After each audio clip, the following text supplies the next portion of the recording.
Hey everyone, Miss Shames here, and I'm going to be leading you through Read Aloud for today, Wednesday, May 6th. We're going to be reading Front Desk, chapters 12 and 13. I'm really excited to share this with you. So I want to review some of the characters, the setting, and some of the plot that developed in our last Read Aloud.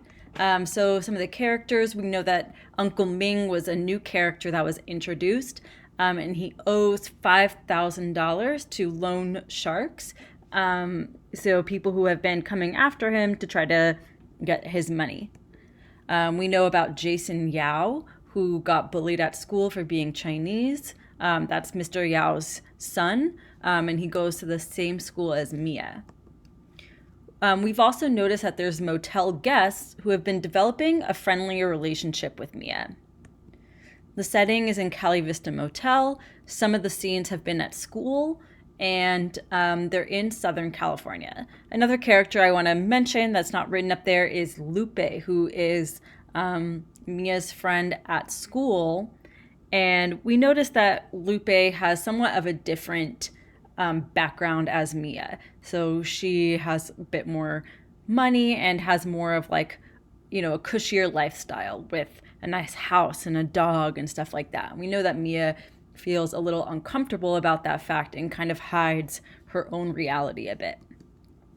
Some of the plot that was developing in the last read aloud was that a drunk man came to the motel and was acting very aggressively towards Mia. He grabbed her shirt and was yelling at her. Hank, one of the motel guests, came and got the man to go away. Mia was very frightened. So today we might be seeing some of the aftermath of this.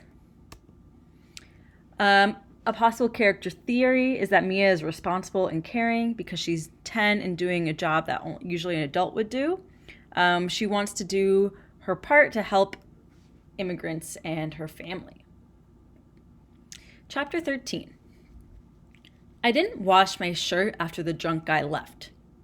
Instead, I draped it over a chair in my room. It was a reminder of what could happen any day. And every morning when I opened my eyes, I would look at it, at the spot where he had grabbed me, and wonder, how could we make the Cali Vista safer? I came up with 3 possible ways. 1, install bulletproof glass up and down the front desk. That way, even if I buzzed in the wrong person, there was still an additional layer of protection between me and the customer. 2, install a security camera in the front office. It would be a doubly great if the video feed went directly to a certain channel on all the motel TVs. That way, my parents could see what was going on in the front office while they were cleaning each room and come down if I needed help. 3, install a panic button right under the front desk to call the police. It would work just like a buzzer. All I'd have to do was press it, and the police would come. I'm noticing here, I feel like Mia's being a really creative problem solver, and we've noticed this trait in her before. She really wants to come up with solutions to problems and finds really creative ways to do so. Later that week, I told Mr. Yao my ideas when he came by. He immediately shot them down. All that stuff costs money. You think money grows on trees? I checked at the library and bulletproof glass only cost $25, I told him. I glanced at Jason, who, as usual, came with his dad and, as usual, didn't say anything helpful. $25 per square foot. And that doesn't include the installation, Mr. Yao said. What about the security camera? I asked. That can't be that expensive. You could put it... No, Mr. Yao interrupted. Please, just hear me out, I said. The answer is no, Mr. Yao snapped. Wow, I'm noticing that Mr. Yao is really uncaring. He doesn't seem to care that Mia just went through this really traumatic experience, and really just cares about the money it's going to cost him to keep her safe. So he's kind of an uncaring and unsympathetic person. I looked over at my mom and my dad, but they just shook their heads. Let it go, my dad mouthed. He had dark circles under his eyes from checking customers in all last night. Why don't we go outside? My parents suggested to Mr. Yao. Let us show you the new washing machine. Noticing that her parents aren't being particularly sympathetic either, and that's a little surprising. Mr. Yao nodded and followed my parents out the back. Jason stayed behind, fiddling with the restaurant menus. Quietly, he muttered, "I think the security camera is a good idea."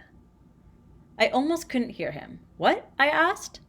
"The security camera," he said. "It's not a bad idea." I stared at him. "Well, why didn't you say so?" I asked him. He shrugged. I know why. Because he was too chicken to stand up to his dad. I shook my head at him. Coward. Mr. Yao came back and told Jason it was time to go. Jason hopped off the stool, took a few menus from my collection, and stuffed them into his pocket. I followed them out to the parking lot. "Mr. Yao," I tried one last time, "if you'll just go home and think about..." Oh, so sorry, I wanted to pause because I noticed a shift in some of the character traits in relationships. Jason, usually does not have a good relationship with Mia and disagrees with her. But in this case, he was actually kind of confirming an idea that she had and telling her he supports her in the security camera idea. So that was an important shift.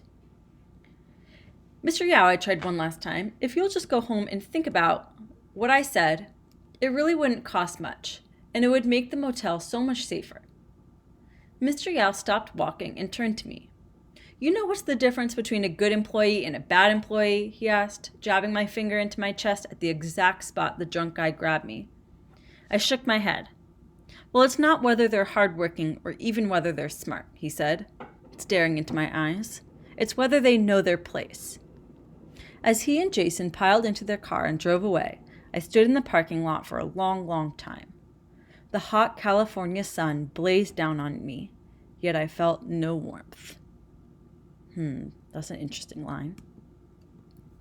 Chapter 14. "What's wrong?" Lupe asked me at recess the next day. All day, I'd been walking around with a humongous cloud over my head. The sadness must have been leaking out of my eyes because Lupe kept looking at me. And of course, the more she looked at me, the more I wanted to tell her. But how? How would I say to her a drunk guy grabbed me, clutched a fistful of my shirt, and screamed into my face? That the man I was working for didn't think my life was worth $25 per square foot. How could I tell Lupe all that? "Oh, come on, it can't be that bad," she said, which didn't make it feel any better at all. It only made me mad, really, because she had no idea what she was talking about. As much as I liked Lupe, she was just in a different world. Her and her perfect parents and her perfect dogs. It just wasn't fair. I stood up. "I'm sorry, I just need to be alone right now," I told her, and walked away. I wandered down the hallway and ended up in the empty auditorium. There was a piano in the front, so I went and sat down on its bench. Back in China, I used to play a little with my cousins, because a friend of my aunt was a teacher and gave us free lessons on Sundays. I had learned Beethoven, Bach, and some simple Mozart. Of course, I hadn't touched a piano since I came over here. Gently, I lifted the cover. To my surprise, it wasn't locked. With a trembling finger, I pressed down on the middle C. I closed my eyes, feeling the note. "Oh, C, how I've missed you." I picked up my other hand and ran my fingers up and down the familiar black and white keys. Slowly, I began playing Für Elise. I thought I might have forgotten it. It had been 2 long years, but I still remembered it. So I'm starting to think that the piano is some kind of symbolism. I know we've learned in class that symbolism means like an object that kind of represents something in the story. Usually represents a feeling or something important to the character. So I'm thinking that this piano has some kind of symbolism. So I want to keep reading to think what it might symbolize. The notes carried me far, far away. I felt weightless, soaring across an ocean of memories.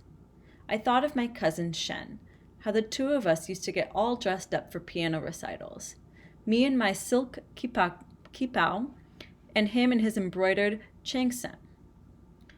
We'd point at each other in our old-fashioned Chinese outfits and giggle, even though deep down inside we were both so proud to be wearing them. Then, as the curtain rose, we'd mouth, "You can do it," to each other. So I'm thinking like the piano might be a symbol for her old life. Because it says that back in China, she used to play piano with her friends and her cousins, and that she would get free piano lessons from a friend of her aunt. And so I think this piano symbolizes to her life and her family and her friends back in China. A flurry of excitement as we stepped onto the stage. Closing my eyes, I could almost see Shen. My fingertips could almost touch him. When I got to the dramatic section, fear poked in. This was the part I was used to always mess up on. Why put a scary part in the middle of a beautiful piece? I remember asking my piano teacher. Because life is scary sometimes, little one, he had said. I was only 5 at the time and didn't quite understand. Now, when I played the dramatic section, my chin quivered. I felt a sob building within me as I thought about Mr. Yao and how he just took and took and took. How he refused to spend $25 a square foot to protect us, even though $25 was nothing to him. It was probably what he paid for dinner. I thought about my father, robbed of sleep, jolted awake at night by his customers, night after night. And my mother, the way her eyes twitched at the supermarket checkout counter every time the cashier scanned a new item and the total price jumped. I thought about Hank and his saltine burgers and Uncle Ming and the loan sharks, and before I knew it, tears were streaming down my cheeks. It kind of feels like everything is kind of catching up to me. Thing after thing was happening, and sometimes people don't let themselves feel something in the moment, and then it kind of catches up to her later. That's what I think is happening now. As my feelings coursed through my fingers into the sad music, I suddenly heard a sound from the back. Someone was in the auditorium listening to me. I instantly stopped playing and jumped up from the piano. I hugged myself with my arms like I was naked. "Hello?" I called. The small figure made its way over to me. When I saw who it was, my stomach lurched. "What are you doing here?" I asked Jason. Jason ignored my question and asked, "Where did you learn to play like that?" "I had a teacher in China," I said. "What do you care?"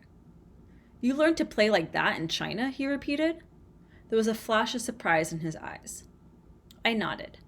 "But my father said there's nothing in China except piles of dirt and trash," he said. "Your father's a liar," I said angrily. A typhoon ripped through me. My hands balled into fists, preparing for battle. So I'm thinking she's getting pretty mad, because Jason's being kind of prejudiced. "He said that you guys like to sit around and spit on the floor." "That's absurd," I exclaimed. "Is it true none of you had any money?" he asked. That part was, unfortunately, true. My parents came to America with only $200 in their pocket. "How'd you learn to play piano if you had no money?" Jason asked. For some reason, this infuriated me. "Why can't I learn to play piano?" I asked him. "What, you think only rich people get to do stuff?" Jason's face turned bright red. "I just meant, poor people can do stuff too," I shouted at him. I slammed the piano cover and walked away. All right, so that is the end of chapter 14. I noticed here that it seems like Jason's father, Mr. Yao, had taught him a lot of stereotypes about China. But I also noticed that Mia is really standing up for herself. And I think that could be something readers can learn from. Today, for your short response, I want you to think about, at the end of chapter 13, what does the author mean by the phrase, "The hot California sun blazed down on me, yet I felt no warmth"? Make sure you use 2 details from the text to support your response. Can't wait to see what you write. Thanks for joining me today, graders.